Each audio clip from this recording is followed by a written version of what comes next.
প্রিয় শিক্ষার্থী বন্ধুরা, welcome to maths and science universe. ভালো আছেন নিশ্চয়ই বন্ধুরা। আলোচনা করছি তোমাদের গণিত বইয়ের দ্বিতীয় অধ্যায় অনুক্রম ধারা। আশা করি প্রত্যেকেই তোমরা আমার সাথে থাকবে। তাহলে চলো বন্ধুরা, শুরু করে যাক। বন্ধুরা, তোমাদের বইয়ের দেখো ক্রমিক নাম্বার 6, প্রথম পদ এ দেওয়া আছে 12, সাধারণ অনুপাত আর বের করতে হবে, পদ সংখ্যা n বের করতে হবে, n তম পদ 768 এবং এসএন দেওয়া আছে 1524। কেমন? ওকে, তো আমরা n তম পদ থেকে আমরা পদ সংখ্যা বের করতে পারবো। কেমন? তো আমরা শুরু করি। দেওয়া আছে, কি কি দেওয়া আছে? দেওয়া আছে প্রথম পদ a ইকুয়াল টু 12। কেমন? n তম পদ ইকুয়াল টু 768, রাইট? এগুলো দেওয়া আছে। আর কি দেওয়া আছে? সমষ্টি এসএন দেওয়া আছে কত? 1524। এই মানগুলো দেওয়া আছে, আমাদেরকে সাধারণ অনুপাত এবং পদ সংখ্যা বের করতে হবে, রাইট? আমরা জানি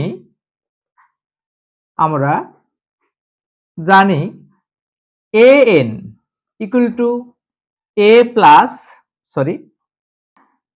an equal to a r to the power n minus 1। যেহেতু এটা গুণোত্তর ধারা, তো গুণোত্তর ধারার ক্ষেত্রে আমরা জানি n তম পদ n equal two a r to the power n minus 1। এটা হলো আমাদের মূল সূত্র। এই সূত্রে মানগুলো বসিয়ে আমরা পদ সংখ্যা n এর মান পেয়ে যাব, রাইট? দ্যাট ইজ, আমরা লিখতে পারি n এর মান কত? n এর মান হলো 768। n তম পদ আর n একই কথা, 768। আমরা লিখি 768 ইকুয়াল টু এর ভ্যালু হলো 12, আর এর মান আমার জানা নেই, আরটা থাকুক এখানে, আর ওকে টু দি পাওয়ার এখানে n কত? n মাইনাস 1, ঠিক আছে? দ্যাট ইজ 768 কে আমি যদি, আচ্ছা এটা না লিখে আমরা উভয় দিকে 12 দ্বারা ডিভাইড করে দিই। হ্যাঁ, উভয় দিকে 12 দ্বারা ডিভাইড করলে এখানে কত হবে? 6 12 72, 48, 4 48। ডেফিনেটলি 12 দ্বারা ডিভাইড করা যাবে। আমরা উভয় দিকে 12 দ্বারা ডিভাইড করে দিই। কেমন? দ্যাট ইজ 12 দ্বারা ডিভাইড করলে তোমার 6 12 72, 6 72 48, 4 12 48 equal to r to the power n minus 1। উভয় দিকে আমরা 12 দ্বারা ডিভাইড করে দিলাম। তাহলে r to the power n equal two কত? এটা। দ্যাট ইজ, আমরা এখান থেকে লিখতে পারি যে 64 ইকুয়াল টু উপরে r to the power n, নিচে r, কারণ ভাগের বেলায় পাওয়ার বিয়োগ হয়। r to the power n by r যে কথা, r to the power n minus 1 একই কথা। এখান থেকে আমরা r to the power n এর একটা ভ্যালু বের করে রাখবো। আমি সরাসরি অ্যাকচুয়ালি আমরা এই দুইটা মান দিয়ে সরাসরি পদ সংখ্যা বের করতে পারবো না, তবে r to the power n এর একটা ভ্যালু এখান থেকে বের করে রাখবো, তাহলে হয়তো আমরা n এর মানটা সহজে বের করতে পারবো। কেমন?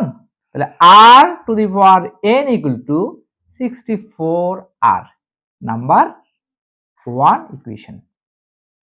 বুঝতে পেরেছো? এতটুকু তোমরা বুঝছো? একটু দেখে নাও। আমরা r to the power n equal two 64r এটা বের করে রাখবো। কেমন? ওকে, আমরা এই পাশে একটু করি, এই পাশে আমরা করার চেষ্টা করি। হ্যাঁ, এই পাশে করি। এখানে লিখবো, আবার লিখি, আবার এসএন ইকুয়াল টু, অর্থাৎ গুণোত্তর দ্বারার সমষ্টি নির্ণয়ের সূত্র এসএন, এটা হলো সমষ্টি, n সংখ্যক পদের সমষ্টি এসএন ইকুয়াল টু, আমরা জানি a into 1 minus r to the power n divide by 1 minus r। এটা হলো গুণোত্তর ধারার সমষ্টি নির্ণয়ের সূত্র। এখানে মানগুলো বসিয়ে দেব। এখানে মানগুলো বসিয়ে আমরা এখানে যে r to the power n আছে, সেই r to the power n এর পরিবর্তে 64 আর আমরা এখানে লিখতে পারবো। লিখলে r এর ভ্যালুটা আমরা এখান থেকে পেয়ে যাব, সাধারণ অনুপাতটা পেয়ে যাব। ওকে, আর এর মানটা যদি আমরা এখানে বসিয়ে দিই তাহলে n এর ভ্যালুটাও পেয়ে যাব, অর্থাৎ পদ সংখ্যাটাও পেয়ে যাব 1 নম্বর ইকুয়েশন থেকে। আশা করি বুঝতে পেরেছো। তো আমরা সেই কাজটা এখন করব। আমরা লিখব এসএন কত 1524 1524 equal to, right, equal to এর ভ্যালু কত বন্ধুরা বলো তো? এর ভ্যালু কত? ডেফিনেটলি 12। এর ভ্যালু 12 আমরা লিখেছি এখানে অবশ্য 12। 1 minus r to the power n এর ভ্যালু কত বলতে পারবে? 64r। We can write 64r, no problem. আমরা 64r লিখি, ডিভাইড বাই 1 মাইনাস r। বন্ধুরা এই রিলেশন থেকে r এর মানটা ডেফিনেটলি বের হবে, নো ডাউট। কেমন? এখন আমরা যদি 12 দ্বারা উভয় দিকে ডিভাইড করে দিই, এখানে একটু ছোট হয়ে যায়। 12 কে 12 3 32, 12 দুনে 24, 24 84, 7 12 84। আমরা এটাকে 12 দ্বারা ডিভাইড করতে পারি ডেফিনেটলি। আমরা এটাকে 12 দ্বারা ডিভাইড করে দিই। 12 একে 12, হ্যাঁ 32, 12 দুগুণে 24, 32 থেকে 24 গেলে 8 84, 7 12 84, 127 ইকুয়াল টু, উপরে হবে 1 মাইনাস 64r, নিচে 1 মাইনাস r। কি করলাম? উভয় পাশে 12 দ্বারা ডিভাইড করে দিলাম। এখন ক্রস মাল্টিপ্লিকেশন করতে পারি। ক্রস মাল্টিপ্লিকেশন করলে আমরা পাবো 127 minus 127r equal to 1 minus 64r। ঠিক আছে, এখন তুমি একটা কাজ করো, 1টাকে এদিকে নিয়ে আসো, 127 কে ডান পাশে নিয়ে যাও। তাহলে আমরা বের করতে পারবো, উভয় দিকে যদি আমি করি, পক্ষান্তর করি, 127 বিয়োগ 1 equal to minus 64r plus 127r। একই কথা, আমরা আরটাকে বাম দিকেও আনতে পারতাম, সমস্যা ছিল না। বাম দিকেও আনা যেত, আর কে বাম দিকে আনা যেত, আর সংখ্যাগুলো ডান দিকে নেওয়া যেত, সমস্যা ছিল না, কোনো সমস্যা নেই। ওকে, এখান থেকে আমরা পাচ্ছি 126।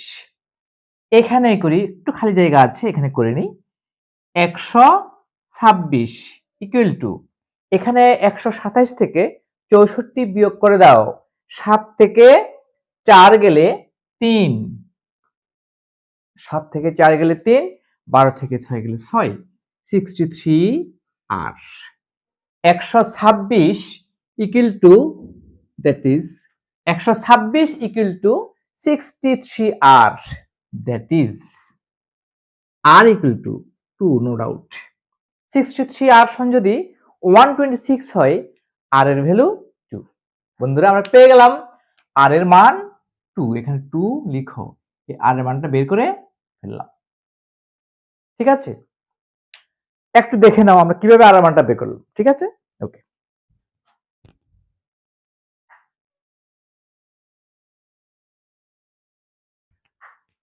ওকে, এটা আমরা মুছে দেব এবং এরপরে আমরা 1 নং ইকুয়েশনে r মান বসিয়ে n এর মানটা বের করব। ঠিক আছে, ওকে। ওকে, আমরা r ইকুয়াল টু 2 পেলাম। 1 নং ইকুয়েশনে লিখি, 1 নং সমীকরণে r এর মান বসিয়ে পাই। 1 নং ইকুয়েশনে r এর মান বসিয়ে পাই, r এর ভ্যালু কত? 2। 2 to the power n, 2 to the power n equal two 64 into 2, right? That is, আমি লিখতে পারি 2 to the power n equal two, আচ্ছা আমরা একবার লিখে ফেলি, 128 লিখে ফেলি। হ্যাঁ, 2 to the power equal to 128, that is 2 to the power n equal to 2 to the power 8। 2 কে 8 বার লিখে গুণ করলে 128 হবে। তুমি উৎপাদক করে দেখো, 128 যদি উৎপাদক করি, হ্যাঁ 2 দ্বারা 64, আবার 2 দ্বারা 32, আবার 2 দ্বারা 16, আবার 2 দ্বারা 8, আবার 2 দ্বারা ভাগ করো 4 হবে, আবার 2 দ্বারা ভাগ করো 2 হবে। 1 2 3 4 5 6 7, sorry 2 to the power 7, I am very sorry, 2 to the power 7, 2 to the power n equal to 2 to the power 7। 128 কে উৎপাদক করলে 2 আমরা পাচ্ছি কয়টা? 7টা 2 এর গুণফল হিসেবে পাচ্ছি 128 কে।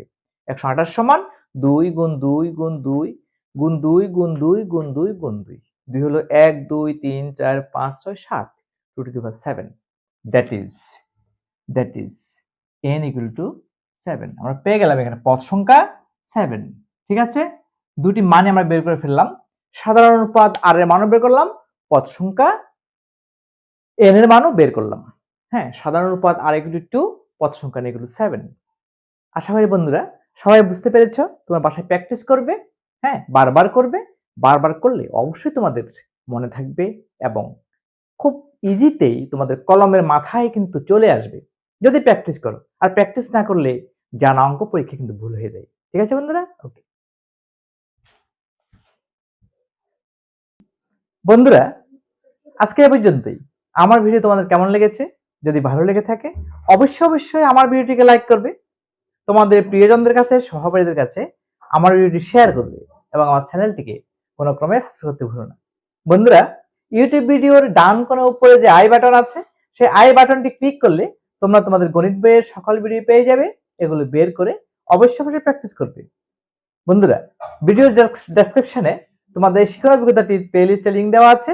এই লিঙ্কটি ওপেন করে তোমরা তোমাদের এই শিক্ষণ অভিজ্ঞতার সকল ভিডিও উপভোগ করতে পারবে। ধন্যবাদ বন্ধুরা, দেখা হবে পরের ভিডিওতে।